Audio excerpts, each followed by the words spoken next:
My name is Antoinette, and I drove over from Denver yesterday to be with you. I'm part of this, what are you calling it, Krista? Conservative Persuasion Bootcamp. No, what are you calling the team? Oh, Catalyst. But you called us something. Oh, conspirators. The conspirators. I'm part of the group of conspirators that's going to be working with you today to make sure that we all go out and create a greater ripple in the world, a greater positive ripple in the world. My background is actually communications and marketing for corporate companies. But about 6 months ago, a girlfriend came to me and she said, you know, you communicate for a living. Can you please help us understand why we're not communicating very well as a party? Why we have not become a movement? We are passionate. We are filled with hope and dreams and longing for our country and our children and our neighborhoods, and it's not translating what's going on.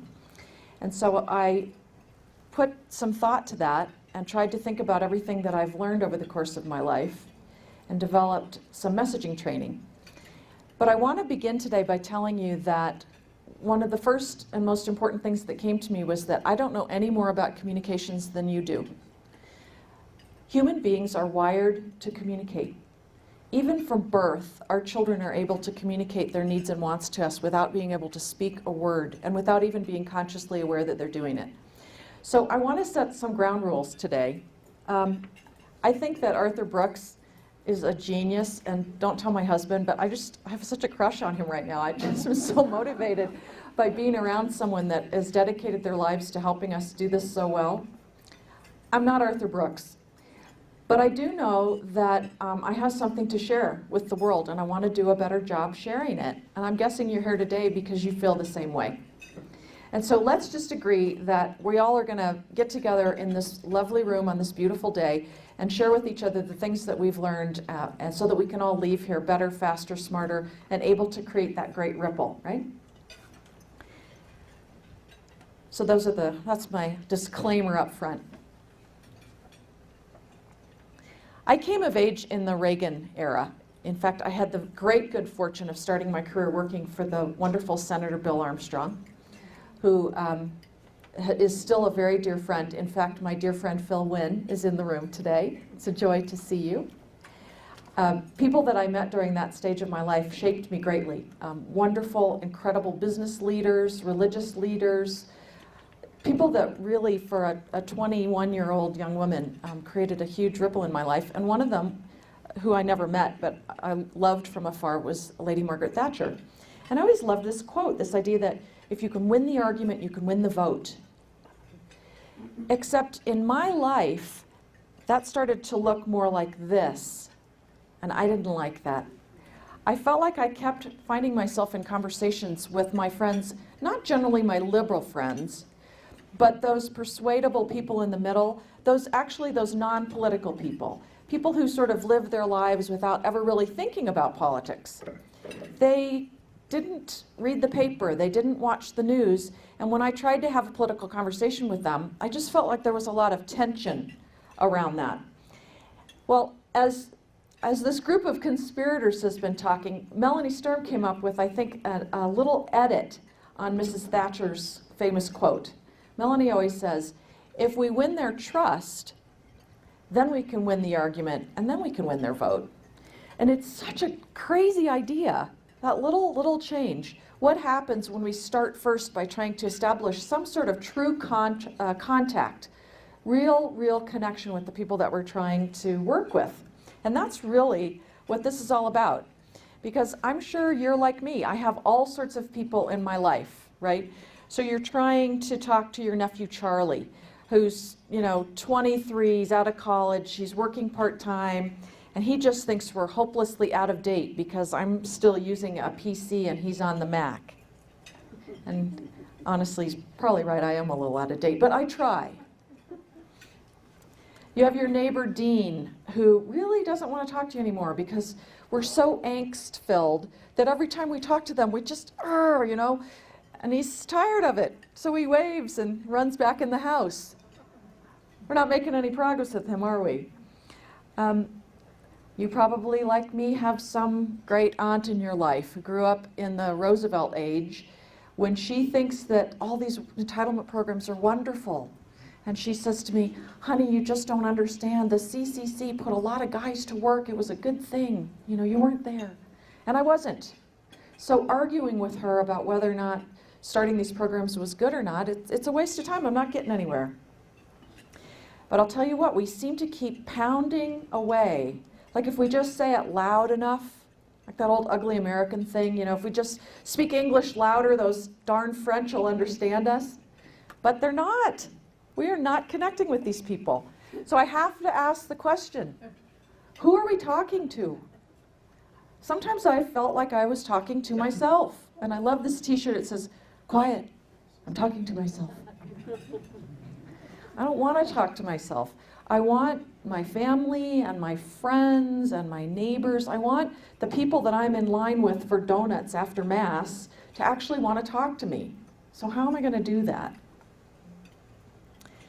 I am very troubled by how divided that our nation has become. I'm actually becoming really frightened about it. I have a 16-year-old son and a 13-year-old daughter who mean the world to me. And like every other parent or aunt or uncle, I would lay down for them. I would give my life for them. And I think part of that today is giving my life to make sure this country is something great. But the problem is we're not talking to each other. There's no true conversation that's really going on. We're talking at each other. And honestly, I think we can do better. I truly believe to the depths of my soul that we can do better. And I believe we're the start of it. The people in this room are the start of that better conversation. Can you move this way? Because people Sure. on this side can't see the screen.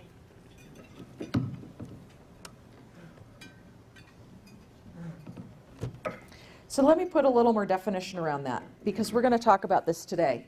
We're going to talk really specifically about the people that you want to talk to. Because I'm not having conversations with strangers. Well, maybe I should take that back. I sometimes find myself stuck in the line at the grocery store and I chit-chat with people and there might be a little comment. I was at the grocery store this spring when President Obama was named the Man of the Year again by People magazine. Did that bug anybody else? That kind of stuff just makes me insane, particularly when my so-called Republican friends are Time magazine subscribers, you know. And I did actually find myself a couple times in the line at the grocery store, and this one woman looked at me and she said, I guess you're not very excited about that decision.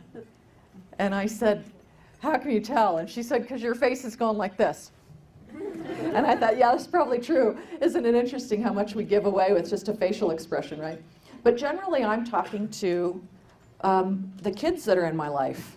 I told you I have a 16-year-old son. I have a lot of teenagers in my house all the time because we have the pool table in our basement and a refrigerator filled with Pellegrino sodas. So the kids are hanging out at my house. I also have a lot of nieces and nephews, and you'll hear a little bit more about them in a minute.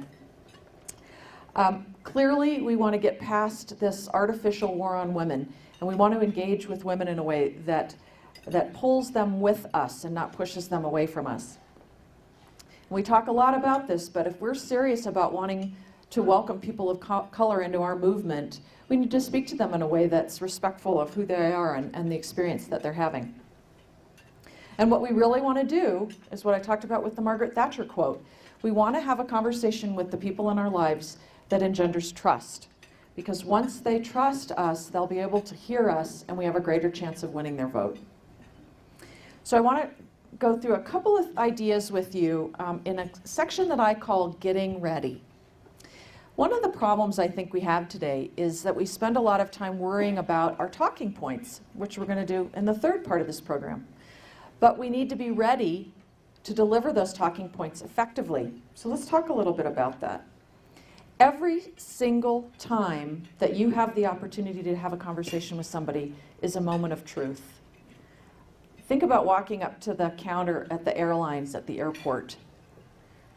We've all had really great experiences at that counter, and we've all had really bad experiences at that counter. And unfortunately, we don't generally leave and go home and brag about a good counter, because that's kind of what we assume. But we complain and we retell the story over and over again when it was bad. So when you're in a situation, wherever that might be, It's a moment of truth, and there's nobody there to rescue you. Ronald Reagan's not going to come in and have the perfect response, right? Arthur Brooks isn't going to sort of channel through you and deliver. You got to be there. So how can you be fully present at that moment? Well, I want to share a couple thoughts. The first is, I think we have to start by listening. One of the things I've noticed among my actively conservative friends is that we have so much in our hearts and in our minds right now that it sort of starts blurting out before we've actually really started the conversation. You know, we've gotten far enough in a coffee date with a friend that something political's come up, and we start spitting out something about that issue that we want to share. We don't know where they are on that issue, we don't know what they think about it, and we don't really know why that political point may have come into the conversation. So we need to listen first. I think it's really hard to quiet the chatter in our mind, because even when we look like we're listening, sometimes what we're really doing is just waiting for them to stop and take a breath long enough for us to jump in. So I'm really sincere in this. You have to listen. Don't just listen for your turn, but listen to hear what they're really saying. Listen to identify what their real point is. What is essentially the point they're trying to make to you? Not the bumper sticker slogan that often is the first thing they spit out, but what really is the issue that they're concerned about.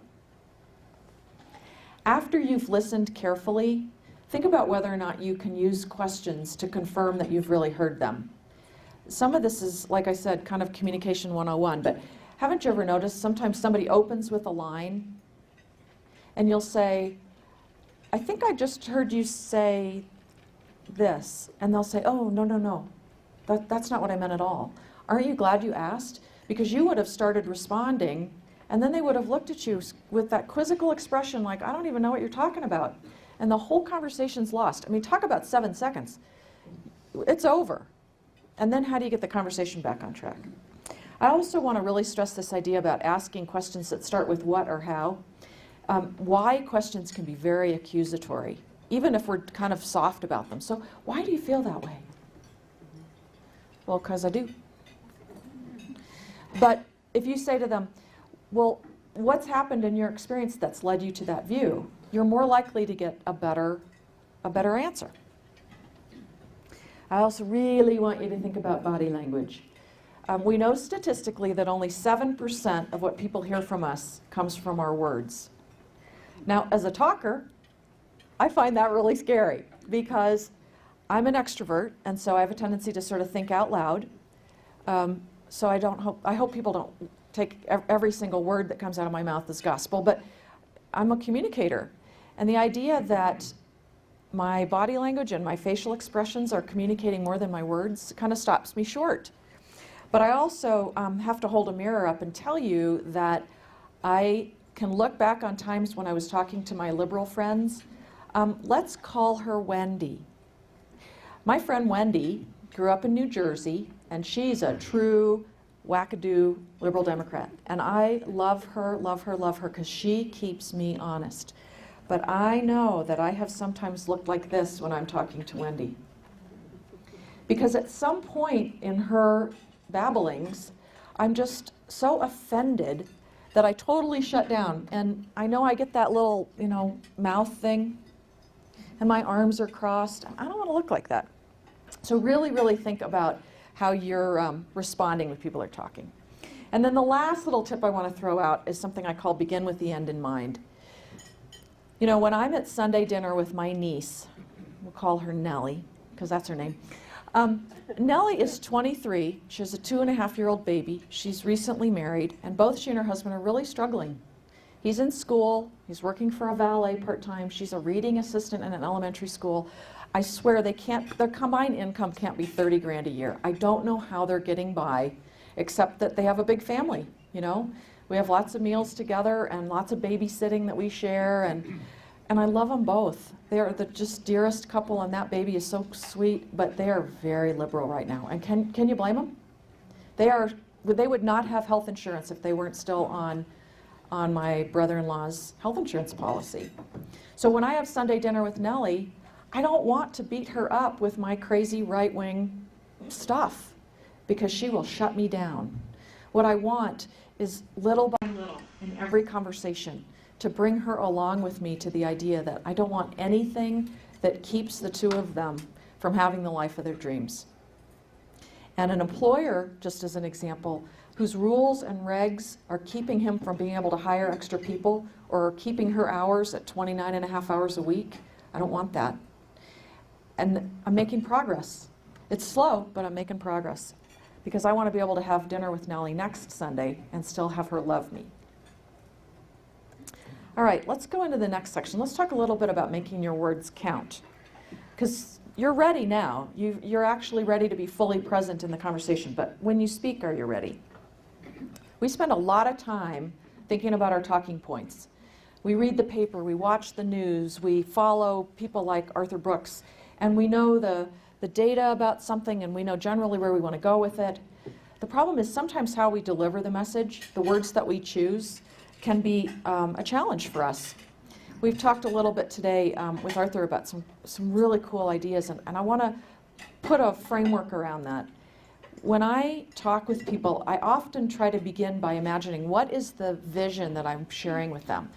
Because I think sometimes if we can create a picture in their mind, it may not be my picture, but it's a picture, right? So when we talk about people who've come to this country to create a better life, when we allow new immigrants to come in, we put pressure on those recent immigrants. A lot of those people are still not working. What happens when a whole new flood of immigrants come in?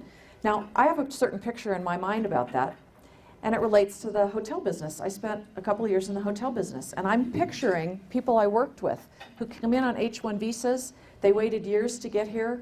They worked as janitors and housekeeping maids and so forth. Really good people, most of whom came with no English, and they all learned it when they got here because they had to. But now we want to bring all these new immigrants in, and I'm thinking to myself, what about the people that are here that are now having lesser hours because there's not enough work? That's the image in my mind.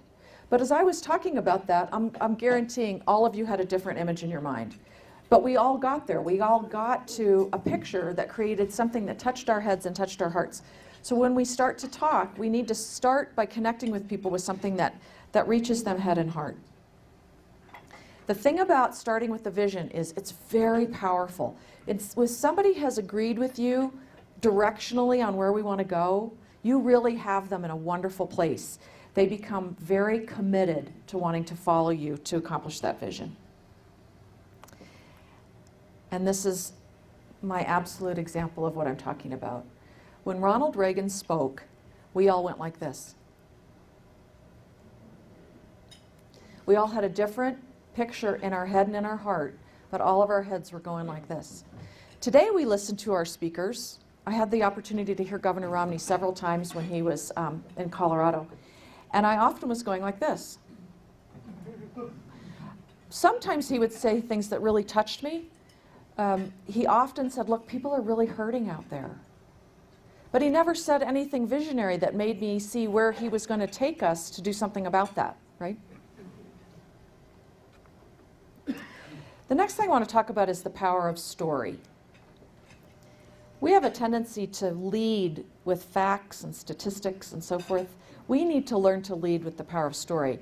And I think Arthur Brooks is right when he says, when you can find the individual that's touched by something. When I told you about my niece, for example, we've all been 23 and trying to get our lives started.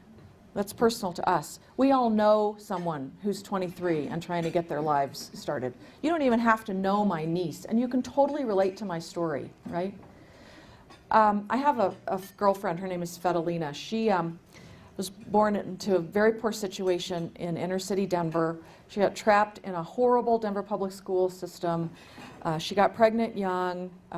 She and her husband did marry, but her parents took care of her son while she tried to finish high school, and she was totally trapped in the American welfare system. I have no idea what it was in her spirit that said, I am not living here, but Fedalina basically went to the welfare people, her social worker, and she said, I want something else. And the social worker said, well, you have two choices. You can either do this med tech training or you can do whatever the other training was. And she said, no, no, no, I don't think you understand. I have a son and I want a life and I want to be able to do better than that.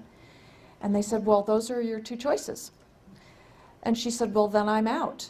And she said, well, then you're going to lose your Section 8 housing and you're going to lose your Head Start funding. And Fedalina said, I'll figure it out. And she did. She went to her folks and she said, this is not working for me. I am not going to get trapped in this. And she negotiated a deal with her parents where they watched her son, and she put herself through Metro State, and she actually got a job at Western Union, which is where I met her. That woman went on to get a master's degree. She became the vice president of alumni relations at a wonderful liberal arts college. She's actually moved on to something else since then, but she is such an inspiration to me because she had so much spirit that she went on to live her life. And that story, my friendship with Fedalina has been the source of so many stories for me. But let me tell you the magic of that. Nobody can tell me that what I just told you about her isn't true. Nobody can argue the fact about what happened to that woman. Nobody can tell me that my views on the welfare system are wrong because I've lived it. I lived it with her. And so the power of story is that it's real and it supports that vision that you're trying to put out there, right? Never doubt the power of your own story. And I want to push that just one step further. We have a tendency to start in that red category of facts. And I want you to invert the pyramid. I want you to start with the whole emotional story. Flip that normal Republican view of talking to people upside down. Start with the emotional piece first. You will make connections with people that will allow you to share your facts and stats because you will have established enough contact and trust and credibility with them that they can hear it. There's a really interesting strategy for this. It's this concept called feel, felt, found. Are some of you using this already? Because I know some of the stuff I'm sharing people are already using, but I really, really like this. You know, when you're talking to somebody who says something like, you know, I'm really optimistic about this Obamacare program. We've got 30 million Americans who don't have any health coverage. This is going to take care of that, and I think it's going to be great. You know, often for most of us, our logical reaction to that is to say, you're crazy. That's absolutely crazy.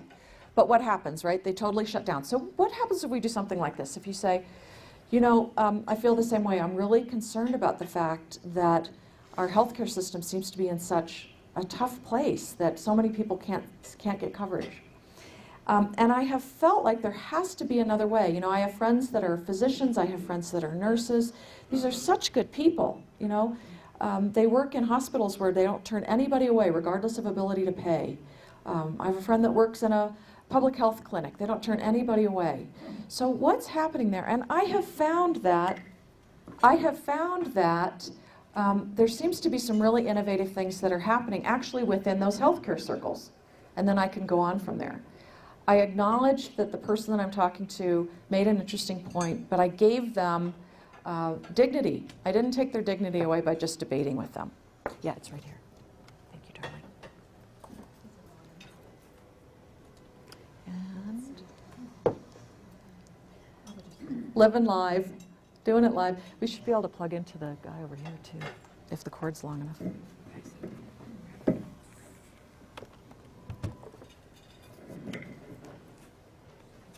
Keep going. I have to okay out. Hold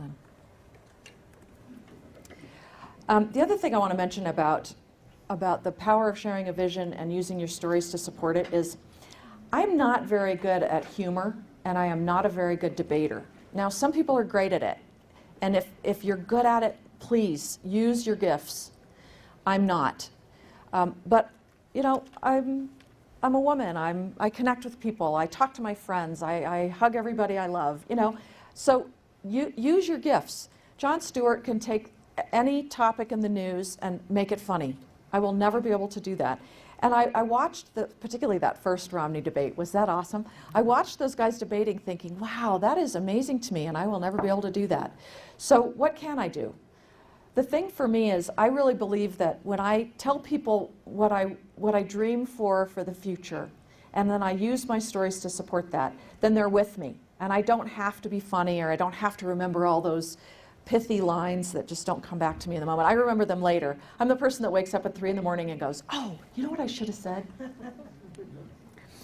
And I'll tell you, I think Dr. Ben Carson is a really good example of this for us. Everything he talks about is anchored in some sort of a story. He talks about growing up poor with his mother. He talks about his brothers. He talks about learning, learning to read. And he uses metaphors really beautifully. He uses the metaphor about the eagle. The eagle needs a left wing and a right wing to fly. Powerful stuff. Okay, let's talk a little bit about audience. I like the tool that Arthur used from Jonathan Haidt's work. I'm going to actually share a different one that I think is a little bit easier for our purposes when we talk about audience. I don't want to go into it too deeply. So as we go through this, if you'd like to know more later, please find me after. But this is why I've chosen this one. One of the things that I find very frustrating about Democrats today is they have a tendency to bundle us all in these big, huge categories as though we're all the same, as though all women are the same, as though all black people are the same, as though all gay people are the same. As a Republican, I find that really offensive, because I see the power in every single individual in my life. When I think about, my gay friends, they're all totally, totally different. There's nothing about them that is generically the same to me. But the problem with that is sometimes we're too much about the individual. And so sometimes it's hard for us to speak because we're too open to the idea that every single person is different. So we don't really want to nail ourselves down in our messaging. So I think we end up falling back on this sort of old left, right, center thing. I put a picture of the Occupy Wall Street kid on the left side, and then this cute little gal from Glenn Beck's website who's selling one of the t-shirts on the right side. Isn't she cute? I'm hoping my daughter can be a Glenn Beck model in a couple of years.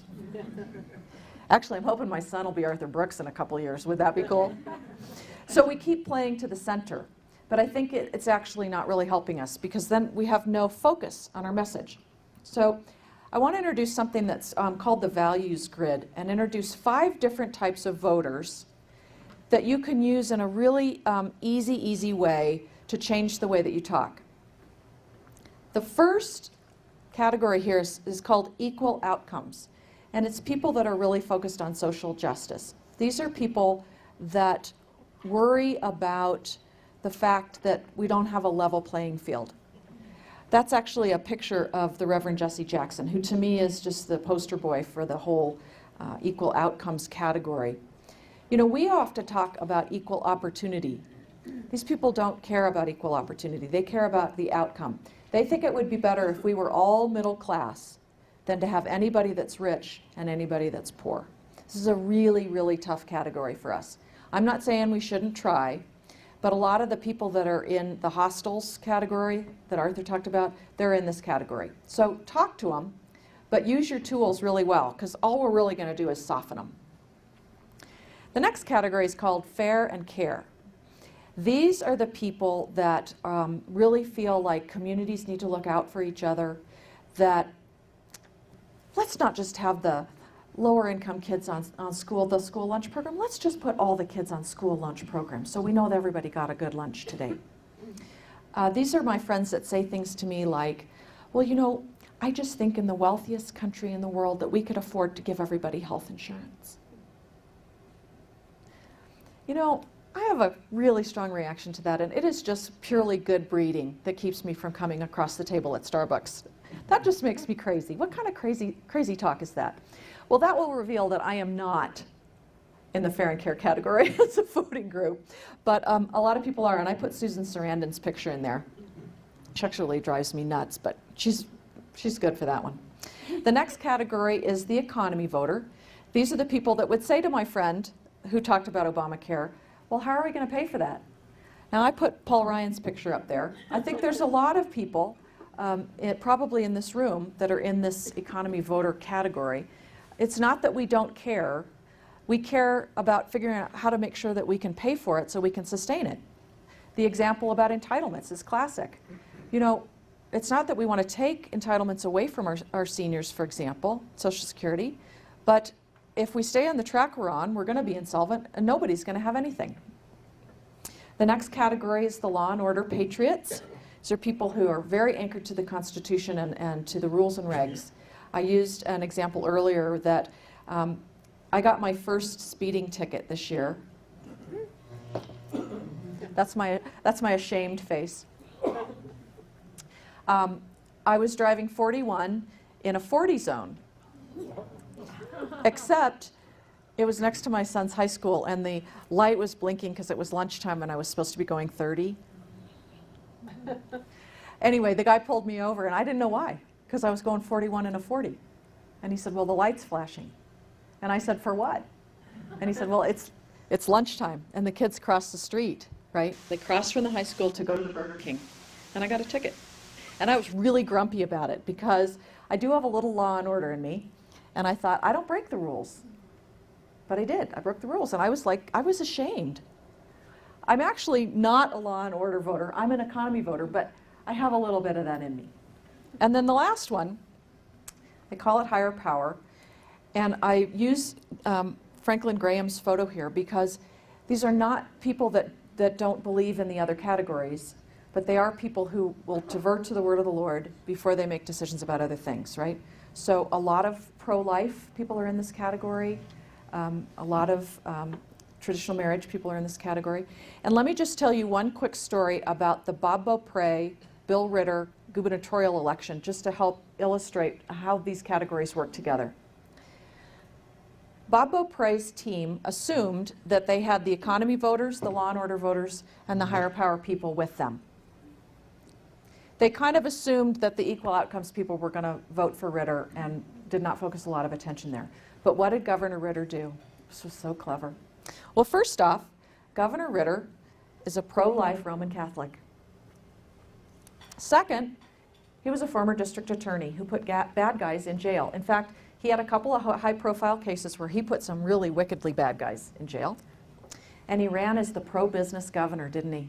He told us how he was going to bring businesses to Colorado and create jobs and nurture the economy. And so he won because he took our voters away from us. And we didn't take his voters away from him. And we didn't secure our own voters. Now, the reason I'm sharing this with you is we often get into conversations with people where we're debating them as a liberal versus us as a conservative. And what I'm suggesting is we can be more sophisticated than that in the way that we see people in our hearts and minds.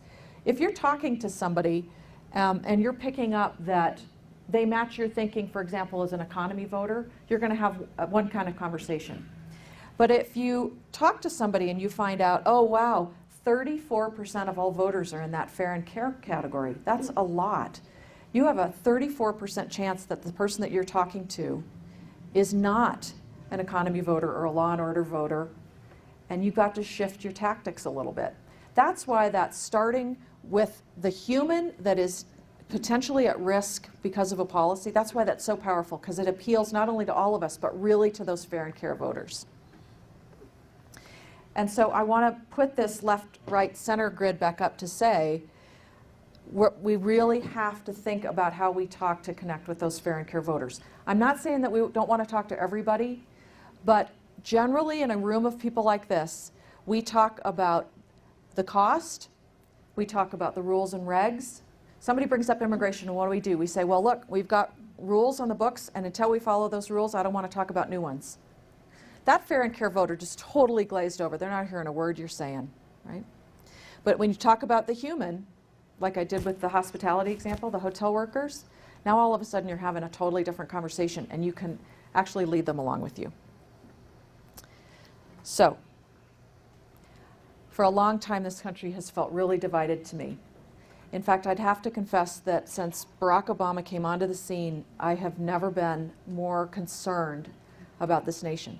Even through all those crazy Bill Clinton years, I never felt worried about the foundations of our nation like I do today.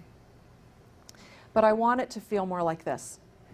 I want to feel like, regardless of who I'm talking to, whether it's my friends in line for donuts at church, or the folks in my neighborhood, or my family on Sunday dinner, that we're actually connected, that we trust each other enough to communicate at a really fundamental level. And then I want to be ready to communicate something important. And I want to just leave you with this thought. Regardless of what Arthur Brooks said, regardless of what I'm talking about now, you are ready. Everything that you need to do this really well is in your head and in your heart. Just, you need to be yourself. Just be yourself, and it's going to be great because you're perfect just the way you are. Thank you. Okay, so.